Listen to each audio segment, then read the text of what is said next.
안녕하세요. 원샷입니다. 출퇴근길 15만이 끝내는 직장인 쥐투자 원샷입니다. 오늘 방송은 주간 증시 체크 2월 3주차 방송이고요.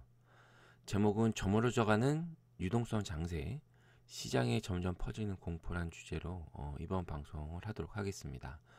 주간 증시 체크는 주간 시황 방송입니다. 한 주간에 있었던 일들을 정리하고 다음 주를 대응하는 방향을 짜는 건데 아시다시피 이번 주에는 엄청난 변동폭이 크고 시장이 크게 하락을 했습니다. 다행히 어젯밤에 그 토요일 날 밤이죠. 그러니까 한국 시간으로 토요일 밤에 미국 증시가 상승은 했어요. 1.5포인트 주가 좀 안 되게 상승을 했는데 사실 하락폭에 비하면 그게 반등의 폭이 크지 않다라고 볼 수 있거든요. 어쨌든 월요일 시장은 갭상승으로 일단 시작할 가능성이 많지만 그 이후에 추가 상승할지 다시 하락할지는 외국인의 수급을 보고 결정을 해야 됩니다. 봐야 되는 거죠. 어쨌든 제가 이제 제목을 이제 저물어가는 유동성 장세 지난주에 이어서 계속 말씀드리고 있고 이제 부제목으로 시장에 점점 퍼지는 공포다. 이걸 이제 사실 하락장을 암시하는 말이죠. 장기적인 추세로 봤을 때. 근데 이제 시장은 의견이 반반입니다. 근데 어떻게 보면 의견이 반반인 건 당연한 거고요. 어쨌든 제목을 굉장히 고민을 했는데 이렇게 어쨌든 작성을 하게 됐습니다. 그럼 이제 세부적인 내용 한번 보시도록 하시죠. 자, 하락은 언제 끝나는가? 지금 많이 떨어졌죠. 여기서 V자 반등이 나올 수도 있고 횡보의 기간이 나올 수도 있고 추가 하락을 할 수도 있습니다.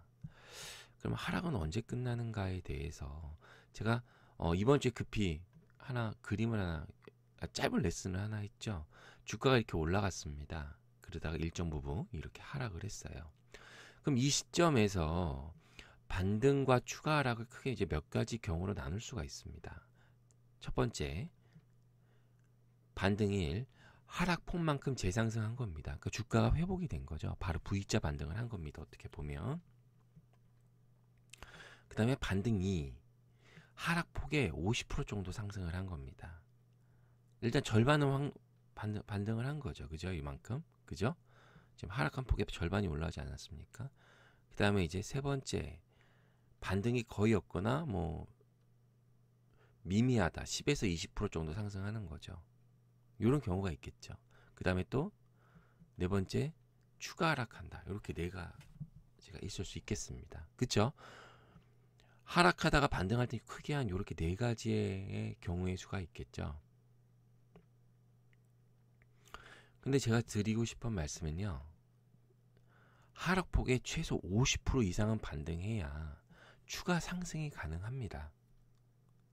반 이상은 올라와야죠. 그걸 좀 더 정확히 얘기하면 하락폭의 3분의 2는 회복이 돼야 뭔가 시장의 새로운 상승을 턴할 수가 있다 라고 말씀을 드립니다. 근데 여러분 1, 2, 3, 4 중에 4까지는 아니죠. 추가 하락 빼면 추가 하락 껴서 네 가지 경우 중에 가장 많이 실생활에서 일어나는 경우는 그러니까 실제 증시에서 일어날 확률이 가장 많은 경우는 어느 경우일까요? 반등 1, 반등 2, 반등 3 추가 하락. 그럼 거꾸로 가장 적게 일어나는 경우의 수는 어떤 걸까요? 바로 가장 적게 일어날 경우의 수는 반등 1입니다. 하락폭만큼 바로 V자로 재반등하는 경우는 가장 드문 경우입니다. 그럼 주가가 떨어질 리가 없겠죠, 여러분. 그러면 가장 많이 일어나는 경우는 뭘까요? 반등 3 내지 추가 하락이 가장 많습니다.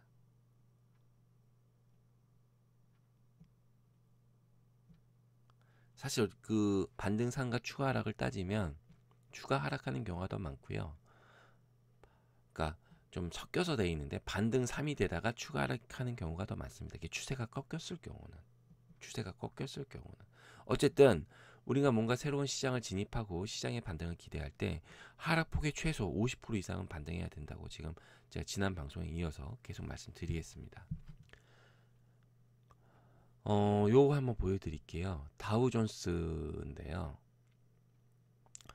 그 금요일 날 새벽이죠. 우리나라 시간으로 치면 400포인트 빠졌을 1000포인트 빠졌을 때입니다.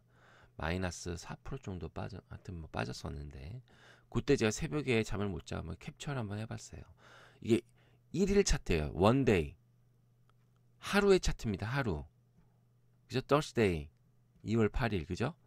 하루의 그러니까 분봉 차트라 보시면 되죠. 이렇게 선 차트라 그래요, 여러분. 여러분 이제 캔들 차트만 이제 봉있는 것만 보시지만 이 선 차트입니다. 선 차트가 굉장히 유용할 때가 많습니다. 그래서 이제 12시에 개장을 해서 쭉쭉쭉 돼서 지게 세기간이 거의 새벽 한 3시쯤 됐을 거예요. 새벽 3시. 그러니까 이 선 차트의 왼쪽 끝이 11시 반이라 보시면 되고 그 전날 11시 반이라 보시면 되고 여기 차트의 오른쪽 끝이 아마 새벽 3시다. 금요일 날 이렇게 보시면 돼요. 그래서 시간이 흐르면서 1시간, 2시간, 새벽 2시 지나면서 시간이 이렇게 흘러갔다가 이제 이렇게 반등을 했어요. 이런 상황이에요. 그래서 11시 반부터 뭐 새벽 한 1시까지 이렇게 쭉 흘러내린 거죠. 그죠? 그리고 일단 보세요. 이게 큰 하락이 나왔는데 하락폭의 50% 지점을 제가 이제 표시를 이렇게 해 놓습니다.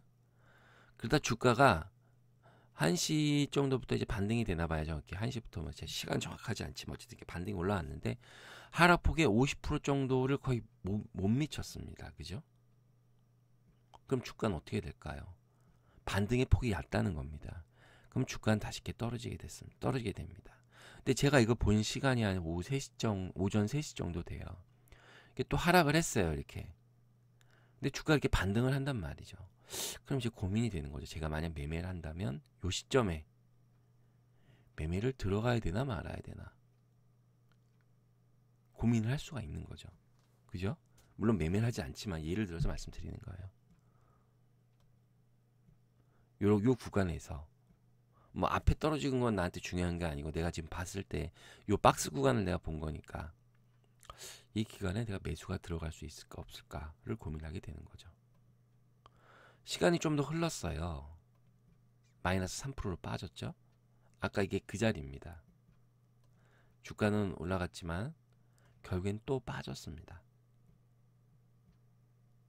결국 50% 지점을 넘어서 지지하지 못했던 거죠. 이게 앞서 말씀드린 이론에 대해서 실전 사례로 설명을 드리는 겁니다. 요 구간인 거죠. 아까 결론은 더 어떻게 되느냐, 저희가 더 떨어졌죠. 요 구간을 아까 봤잖아요. 그렇지만 이제 거래량을 봤을 때 저점이 약간 잡힌 건 맞아요. 그래서 거래량이 두 번째, 세 번째 원 있는 데 부분에서 거래량이 늘었기 때문에 투매성 물량이 나왔다 볼 수 있거든요. 그래서 그런지 어쨌든 뭐 토요일 날 어제 증시에 이제 올랐죠. 다우존스가. 어쨌든 이렇게 보는데 주가 이렇게 빠졌다가 반등의 폭이 약하니까 반등했다가 다시 떨어졌고 다시 또 반등을 했지만 또 반등폭이 얕다 보니까 또 이렇게 추가 하락을 한 겁니다. 이 반발 매수세는 뭐예요, 여러분? 싸다고 생각해서 이게 단기적으로 굉장히 싸다고 생각해서 저점에 그 어떤 데이 트레이딩, 스칼퍼 뭐 이런 사람들이 들어온 겁니다. 초단타 매매한 사람들이 저가 매수가 들어왔죠. 그러나 어떤 새로운 매수세가 증가하지 않았기 때문에 시장은 다시 빠질 수밖에 없다. 그러니까 시장이 빠진다고 쭉 빠지는 게 아니라 지금처럼 계단식으로 빠진다는 걸 꼭 기억하셔야 돼요. 그래서 이게 다우존스 한 5일 정도의 차트입니다. 5일. 왼쪽이 2월 2일이고 오른쪽이 2월 8일이죠. 네. 우리는 요걸 봤어요. 요거. 요 구간을 지금 저랑 같이 보신 거예요. 하루치 차트를. 그렇지만 전체적으로 봤을 때 최근 5일간의 거래일간에 보면 주가는 빠졌다가 반등의 50%를 약간 했지만 못 온 거죠. 결국엔 추가로 빠진 거죠. 그죠? 자, 그래서 일단 두 번째, 그러면 그럼 우리 차트를 한번 보시죠. 우리 차트. 1열 코스닥 차트 한번 보시자고요. 이만큼 빠졌죠. 하락의 50% 지점을 아직 못 왔습니다. 그죠? 그래서 875포인트까지 반등 혹은 지지가 돼야 시장이 진입이 가능하다는 겁니다.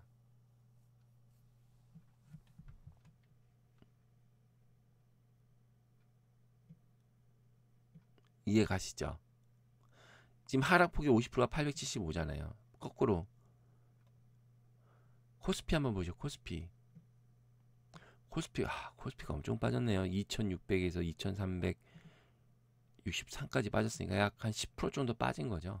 일반적으로 이제 10% 정도 빠지면 일단은 단기 하락의 저점이다라고 많이 보긴 하는데, 진짜 엄청 빠졌네요. 그죠? 그럼 여기 절반은 어딘가요? 2475 정도가 그냥 대충 때려도, 눈으로 때려도 이 정도 되겠죠? 위로 5칸, 아래로 5칸. 그죠?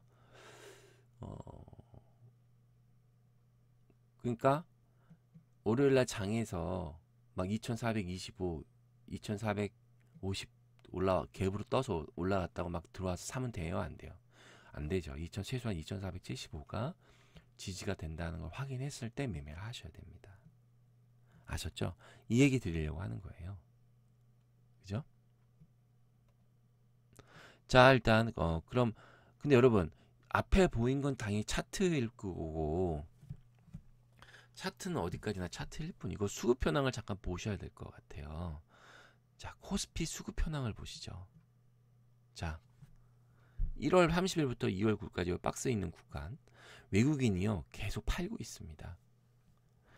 그렇지만 주가는요 올라갔다 내려갔다 한 거고, 사실 뭐 올라간 거 떨어진 거에 비하면 올라간 게 얼마 없는 거죠. 근데 또 보셔야 되는 게 기관도 팔고 있다는 거예요. 기관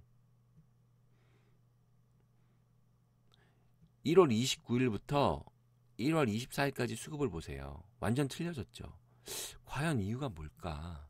증시가 이번 주에 많이 빠지긴 했지만, 5일부터 많이 빠지긴 했지만, 2일부터 많이 빠지긴 했지만, 얘네들의 스탠스는 1월 30일부터 바뀌었다는 거죠. 기관과 외국인이. 물론 그때부터 주가가 빠지기 시작했는데, 어쨌든 뭔가 시장에 변화가 있는 것 같다. 그래서 이상해서 제가 2월 1일인가요? 제가 지난주에 방송을 드렸죠. 현금화 하셔야 된다. 일단은 금융투자가 하여튼 뭘 많이 팔고 있어요. ETF 같은 걸 팔고 있는 것 같은데, 외국인과 기관의 매도세가 종료되어야 지수가 반등이 가능하다는 거죠. 그러니까 차트가 올라가도, 지수가 올라가도 외국인과 기관의 팔고 있는지 사고 있는지 그걸 꼭 보셔야 된단 말이에요. 반등치까지도 올라갔어요. 뭐 아까 말씀드린 지수까지. 근데 그때 개인이 요새 워낙 돈이 많기 때문에 지수가 올라갈 수는 있어요. 근데 결국 우리가 외국인과 기관을 이길 수 있나요? 없나요? 못 이기죠. 그러니까 이 사람들이 사고 파는 걸 꼭 보셔야 된다는 걸 말씀드리는 겁니다. 코스닥도 마찬가지예요. 자, 코스닥 보세요. 코스닥은 더 길어요. 코스닥은요 1월 중순부터 계속 팔기 시작한 겁니다. 결국엔 지수는 제 박스 하단 보면 1월 17일이 886포인트인데 지금 842포인트, 40포인트 넘게 빠졌는데 외국인이 계속 팔았잖아요. 외국인이 작년에 저랑 수급해보시면 아시겠지만 계속 샀었죠. 뭔가 스탠스가 변하고 있는 것 같다 라는 생각을 말씀드리는 거예요.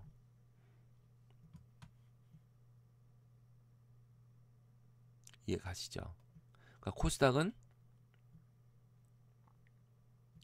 근데 또 특이하게 기관도 팔고 있어요. 최근 그 박스 보시면 파란색 박스, 기관 박스 보시면, 그죠? 그러니까 외국인 매도세 종료와 기관의 매수세가 부활되어야 지수가 반등이 가능하다. 엎치락 뒤치락 하니까 지수는 막 움직이는 거죠. 그죠?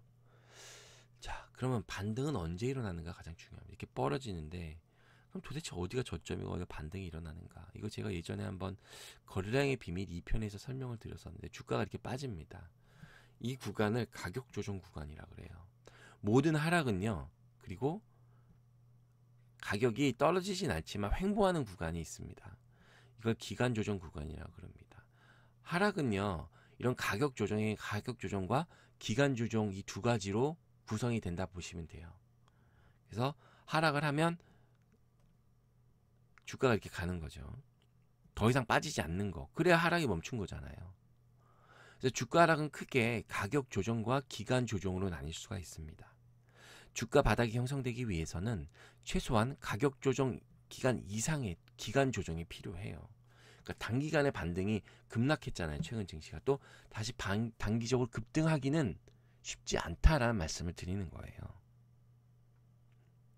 근데 이런 기간 조정도 좀 더 말씀드리면 이런 기간 조정이 있다가 추가 매수세가 붙지 않으면 재차 하락을 하게 됩니다. 그건 나중에 한번 다시 설명을 드릴게요. 어쨌든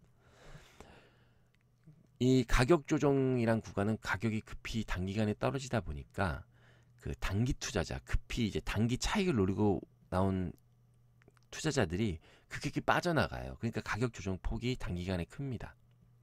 그리고 기간 조정 기간은 이제 장기 투자자가 있죠. 그 장기 투자자가 서서히 눈이 이렇게 봄에 눈이 녹듯이 길거리에 눈이 녹듯이 서서히 투자자들이 이제 진이 빠져서 나가는 구간인 거죠. 그러면서 바닥이 형성이 되는 겁니다. 그래서 가격 조정과 기간 조정을 나눌 수가 있는데 지금은 가격 조정 구간입니다. 그러니까 기간 조정이 아직 남아있다 보시면 되는 거죠. 요거는 거래량의 비밀 2편이 아마 업로드가 아마 작년에 돼 있을 거예요. 한번 보시고요. 그래서 코스닥 차트를 한번 일단 대표로 보시면 이런 기간 조정이 필요하다는 거죠. 여기서 V자 반동으로 쫙 올라가기는 확률적으로 어렵다. 지금 제가 875포인트 찍어드렸죠.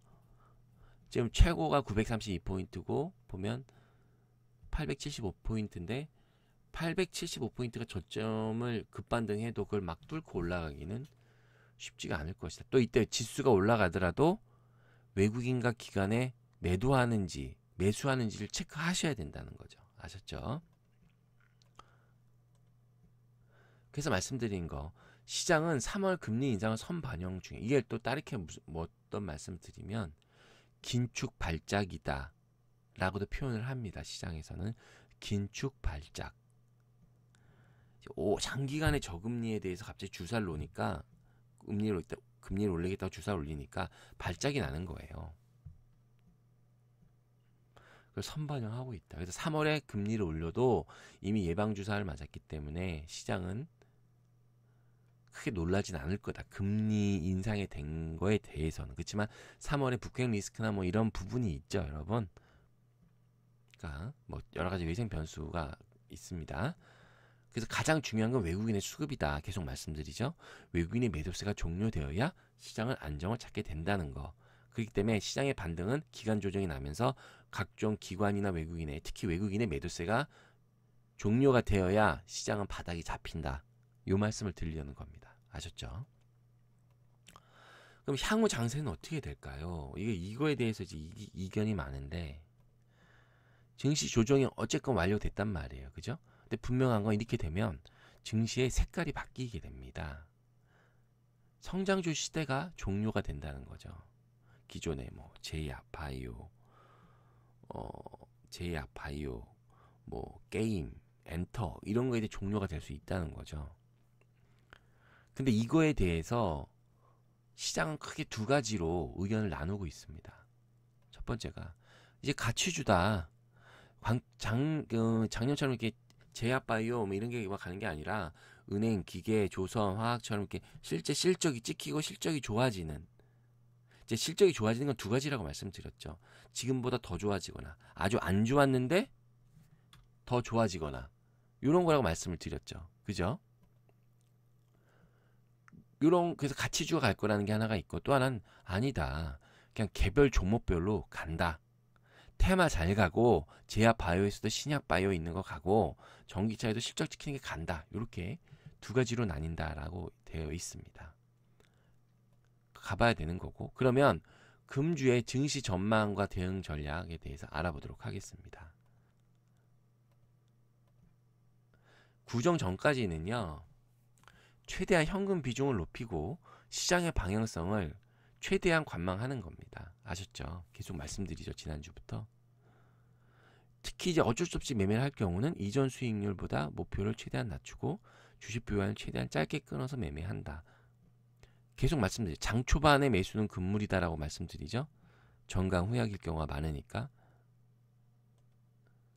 자, 이상 이번 주 주간 시책은 마치고요. 다음 주 방송은 2월 18일 구정이 끝나고 2월 4주차에서 한번 방송을 드리도록 하겠습니다. 현금을 갖고 계신 분은 좋은 기회입니다. 그러니까 시장을 좀 더 한번 관망해 보시고 좀 좋겠고요. 일단은 그 지금 만약 많이 물려 계신 분은 좀만 좀 참으시기 바라겠습니다. 근데 이제 향후 장세가 어떻게 될지 아무도 모르기 때문에 사실 이런 그 증시가 불확실성이 커질 때는요, 그냥 관망을 하는 게 가장 좋다는 거 말씀드리도록 하겠습니다. 어떻게 잘 보셨나요? 잘 보셨다면 구독 버튼, 좋아요 버튼 꾹 눌러주세요. 저한테 큰 힘이 되니까요. 이상 원샷이었습니다.